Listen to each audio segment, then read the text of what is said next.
মজাদার খাবার বানালাম। আসলে প্রথমবারের মতো আসলে অন্যান্য কাজের পাশাপাশি বিকেলের নাস্তাটা নিয়ে অনেক ঝামেলায় পড়ি, কারণ বিকেলের নাস্তাটা কী খাবো কী বানাবো, প্রত্যেক দিন চাই একটা নতুনত্ব আনতে। তো আজকে একটা মজাদার খাবার বানালাম, দেখতেই থাকুন। আসসালামু আলাইকুম, কেমন আছেন সবাই? আলহামদুলিল্লাহ, আমরা সবাই ভালো আছি। আমি নূরস ব্লগস থেকে নূরের আম্মু বলছি।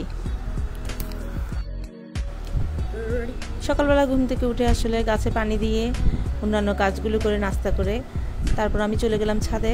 আসলে গতকাল নূরের পাপা মরিচ নিয়ে আসছিল, আমার মরিচ হলুদ দুইটাই শেষ হয়ে গেছে, তাই মরিচ হলুদগুলো তাড়াতাড়ি করে ধুয়ে পানি ঝরিয়ে আমি ছাদে নিয়ে গেলাম। তো চাইলাম একটু ভালো করে রোদের মধ্যে দিতে, যেহেতু অনেক রোদ পড়ছে। তা আমার ছেলে মেয়ে দুইজনকে নিয়ে আমি চলে গেলাম ছাদে মরিচগুলো শুকাতে দিতে। আসলে ছাদ বড়, সেজন্য ছাদের মধ্যে সব কিছু দেওয়া যায়। অবশ্য রোদও আছে, রোদের কারণে সব কিছু ভালো করে দেওয়াও যায়, শুকানো যায়। তো ছাদ থেকে নেমে চলে এলাম বাসায়। এসে চিন্তা ভাবনা করতেছি কী রান্না করব। তো আজকে গতকাল মুরগি আনছিল, তো চিন্তা করতেছি ঠিক আছে আজকে মুরগি রান্না করি, গতকালের তরকারি ছিল। তো মুরগিটা আলু দিয়ে রান্না করতেছি। আমার বাচ্চারা আবার আলু পছন্দ করে, আলু দিয়ে মুরগিটা রান্না করলাম।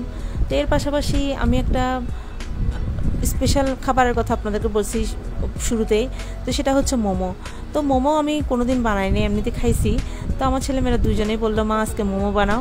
এই প্রথমবারের মতো মোমো বানানোর চেষ্টা করলাম। আসলে এখন তো ইউটিউবের যুগ, ইউটিউবের মধ্যে সব পাওয়া যায়, সব কিছু দেখে করা যায়। তো আমি দিয়ে ইউটিউবে দেখলাম যে মোমো কীভাবে বানাতে হয়, মোমো বানানোর চেষ্টা করলাম।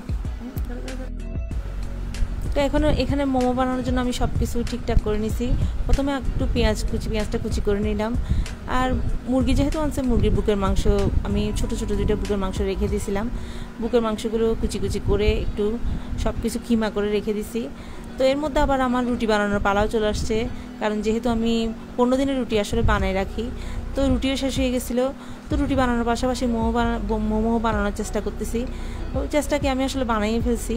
তো এখানে আমি মুরগির বুকের মাংসগুলো সব কিছু কিমা করে এখানে একটু সয়া সস, একটু যা যা মশলা লাগে আসলে তা দিয়ে আমি মোমোটা বানানোর চেষ্টা করতেছি। ওখানে আমার মেয়েও আসলে আমাকে হেল্প করতেছে। আমার মেয়ে আসলে আমি রুটিগুলো বেলে দিচ্ছি, আমার মেয়ে পুরগুলো দিয়ে মোমো বানানোর চেষ্টা করছে। অলরেডি কয়েকটা মোমো বানিয়ে ফেলছি আমরা।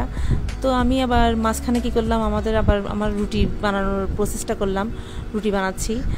তো এর মধ্যে এটা আসলে শনিবারের ব্লগ আপনাদের সাথে শেয়ার করতেছি। আমি আসলে প্রতিদিন ব্লগ দিতে পারি না, কারণ ব্যস্ত থাকি, সংসারের কাজ, বাচ্চাদের লেখাপড়া, সেজন্য সব কিছু নিয়ে একটু ব্যস্তই থাকি, ঝামেলায় থাকি। এই জন্য আপনাদের সাথে প্রতিদিন ব্লগ শেয়ার করতে পারি না। তো আজকে চিন্তা করলাম আজকে অনেক দিন হয়ে গেল একটা ব্লগটা আপনাদেরকে দিই, তাই চেষ্টা করছি ব্লগটা দিতে।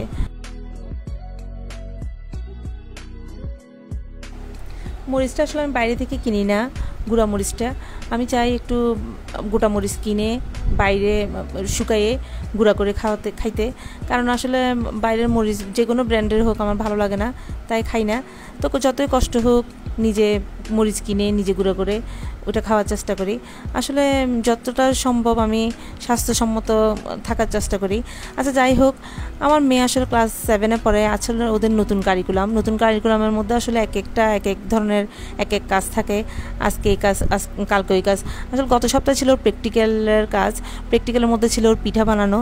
তো পিঠা বানানোর মধ্যে আমি চাইছিলাম, ও বলছিল যে পাটিসাপটা পিঠা দিবে, তো পাটিসাপটা পিঠা বানানোটা আপনাদেরকে দেখাইছিলাম, আপনারা দেখছেন অনেকে। তো এর মধ্যে আবার ওদের একটা না একটা প্রোগ্রাম থাকে আসলে। কি বলছি,